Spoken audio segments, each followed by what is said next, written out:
Hi everyone, we are back with the rest of the objectives of advertising. So, lastly, we have studied the last two objectives. First objectives, inform and build awareness, then reminding. Now we will move on to the persuade and reassure.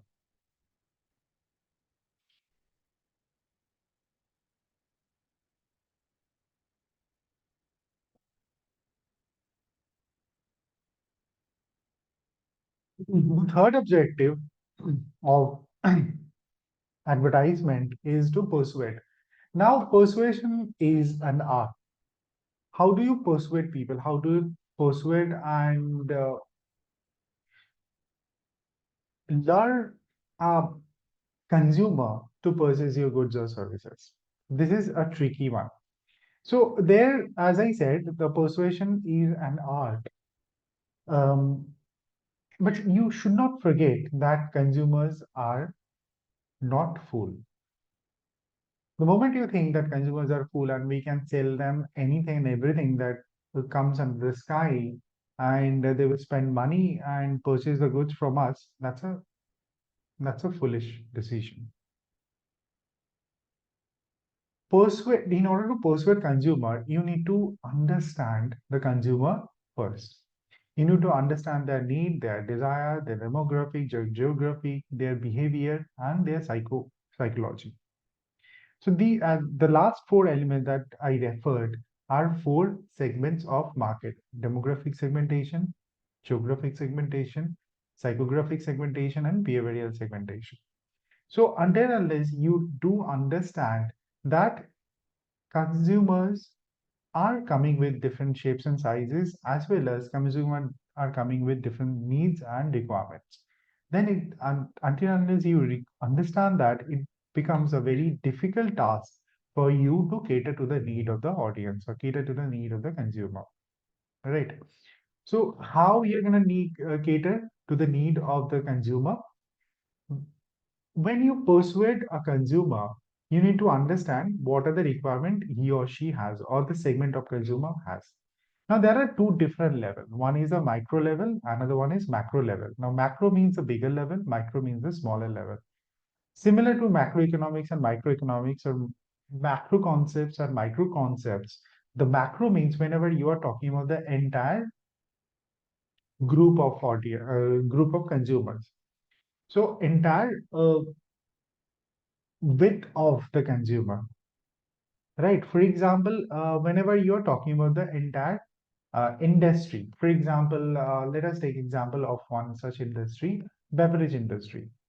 Right. So whenever you are talking about the macro level, you can actually talk about the entire industry or entire group of consumer. For example, they can belong from different states, different country, different regions. There can be uh, people from the consumers from rural area, urban area, semi-urban area, semi-rural area, hyper-urban areas. So there can be different segmentations. But the macro level, you talk about when what kind of products in general they like, the consumers, beverage consumers, they like what kind of taste, whether they like sweet taste, whether they like salty taste, whether they like spicy or non-spicy. But whenever you are getting into the micro level, for example, if you are getting into a regional uh, area, or for example a particular level, you can actually find out that the most of the consumer or majority of the consumer like this kind of taste. Or for example, if you divide, for example, our state India into different four different areas: south, west and north, you can find out the huge preferential differences between the consumer.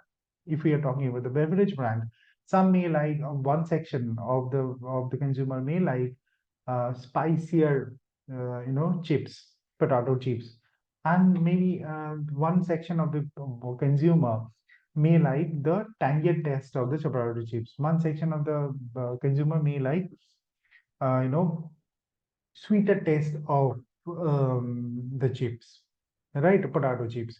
So the taste and you know the preference changes according to the region, according to their food habits, according to their culture, and according to their consumption. It changes. Now, uh, how to persuade people? The art of persuasion, as I mentioned, lives when you understand the individual consumer and their need. Now, you may ask that there can be, if I'm targeting for a very large group, there can be two, 100 crore consumers, or I'm targeting for a large group of consumers where I will target, 1 crore consumer to reach out to 1 crore consumer. It's very difficult to understand the needs and requirements of individual customers. I agree. But then you segregate the consumer into different cluster based on their preferences. You reach out to the data in the market research, you find out their preferences, and then divide the consumer broadly into different clusters. For example, one cluster like tangy taste, another cluster like sweet taste, another cluster like little salty taste, another cluster and like another version of other kind of taste. Now, what you're gonna do is you're gonna find out the similarities between these clusters. You may find out that these four clusters, the majority of the consumers from these clusters, they like um, you know potato chips. They may be of different tastes, and they may be of different flavors, but they like potato chips. So you found one common element, that is a potato chips, which is liked by all the four clusters. Now, what you can do, you can actually keep the base ingredient potato, and then you can have four different variants. One is sweet, another one is tangy, another one is a little spicy, another one is maybe plain or non-spicy, salty. Right. So this is how you should actually cater to the need of the people. Now, without knowing that, if you feel that, okay, fine, I have a different formulation, I have a very nice taste formulation, and I'm going to bring out this only variant in the market, and it will be a hit.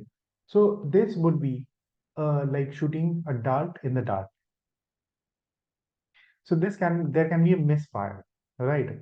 How there can be a misfire? For example, your test, uh, for example, you come out with a very interesting taste that can be interesting for you, but that cannot be interesting for everyone. There might be a large section of the people who might reject this flavor, who might reject this taste.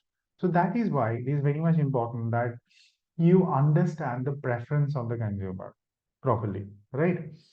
Now, this is there lies the persuasion of the consumer. So the first point, persuade potential buyers to buy products. So I hope I was clear that how you should actually understand consumer and then design your product accordingly, and then very importantly, uh, you know, brand or advertise your product accordingly. Now, I want to mention one interesting case study here. Well, McDonald first came to India, and they had they were famous for burgers, and they were famous for beef burger and meat burger generally, right? But when they entered into the Indian market, they found that there are a lot of people who are vegetarian. So there's a huge sect of consumer who does not consume either beef or pork or any kind of meat. There are people who even do not like to even have food being cooked in the same utensils. So they need the vegetarian varieties of the food. So they invented a lot of vegetarian dishes, vegetarian burger like burger with paneer, burger with tikki, and they were very much hit because the vegetarian people, they were also looking out for all those options where they cannot consume meat, but they can have the same kind of feelings or similar kind of, I wouldn't say same kind of feelings, because obviously a paneer would not taste like beef, a paneer would not taste like fish, right? But they can at least have a similar kind of feeling where the look of the veg tikki or veg burger looks similar to a chicken tikki or no, no, mutton burger or meat burger, right? So that was their analysis, because they try to understand the market first, they try to understand the consumption and the consumer first, and then they were trying to reach out the consumer with their offering, right? Now, then, what is the next one that comes in? Uh, Features, merits, and attributes of uh, attribute information. Now, this is very important that you tell people that how this feature is going to be useful for this particular, some particular feature is going to be very, very useful for consumer. What you are going to do is that you're going to bring out the best features in your product, and then you're going to present those features in a very highlighted way to the consumer. For example, your beauty product has a property to reduce inflammation very quickly, right? It might have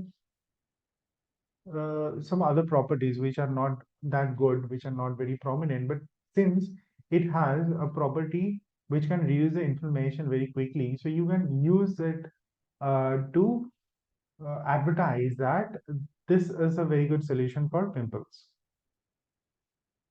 So this might, I'm just taking a wild guess. I'm just giving you an example that this might helps you to reduce the inflammation in a different way, right? So sometimes, so inflammation can be caused by injuries, right? But you're going to use it, or the advertiser, that particular advertiser is using this for a different purpose. So that was another example where advertisement about some product or services can also be misleading and prone people to procure a product or use certain kind of product uh, which does not have that many benefits, right?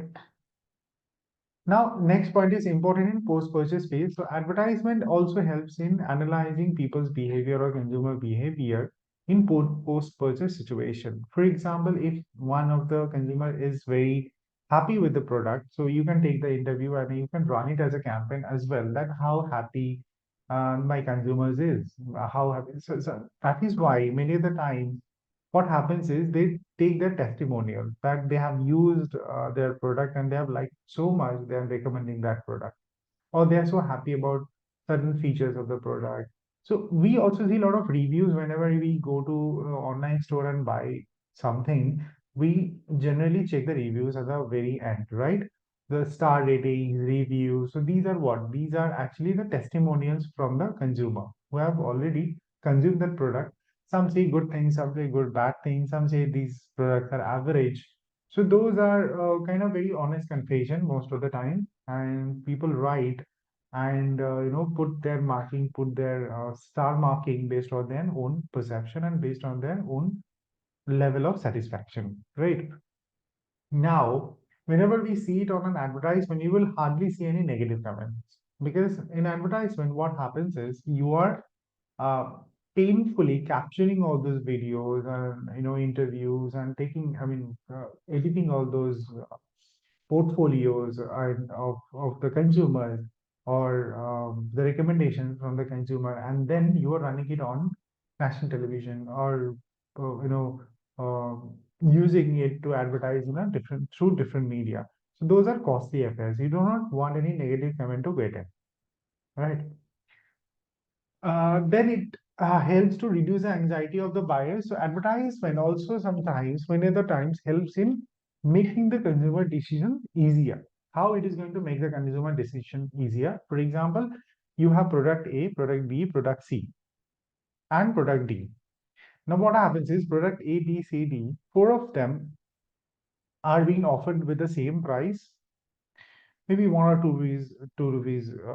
there is a variation of 1 or 2 rupees or 5 rupees, so which is not that much. For example, whenever you are going for a luxury brand, people do not actually care whether this brand is 5 rupees less or 5 rupees more, right?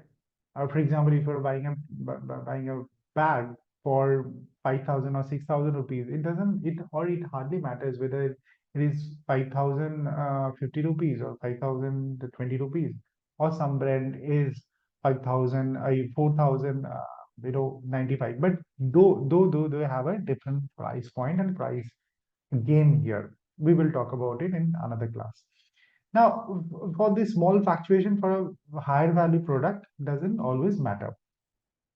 So consumer might get confused that should I go for this, or should I go for product B, or should I go for product C, or should I go for product D, because all of them look identical, all of them look very classy, and they're catering to my needs. And what should I do? And then they feel anxious and they feel confused. ठीक है? And advertisement comes as a rescuer in this situation. They come and tell people that, okay, if for example, if there is an advertisement from product B, they will say that I might be offering the product in the same price compared to my competitors. We are all playing in the same price range, but I am certainly providing you more benefits. I'm certainly providing you more features. I'm certainly providing you more varieties to choose from. So you should come to us. Product D is saying, okay, fine, I'm having the same price, but look at my quantity. I'm giving you more quantity in terms of my or compared to my competitors. So this is how the advertisers try to create differences and make their product look superior for the audience or for the consumer, right? Next point, marketers provide reassuring communication. So advertisement also reassure. For example, if you're losing faith on a brand, if you are um, rejecting any brand or in the verge of rejecting a brand, then advertisement makes sure that you keep on having your faith on that brand. They reassure that, okay, fine, you have your faith on the brand. We are giving you good quality at a good price, and you uh, please stay with us, and we will assure a continuous good service to you. So reassuring is also very important for advertisers. So they keep on having this reassurance for their audience. That's it. Huh. Yeah.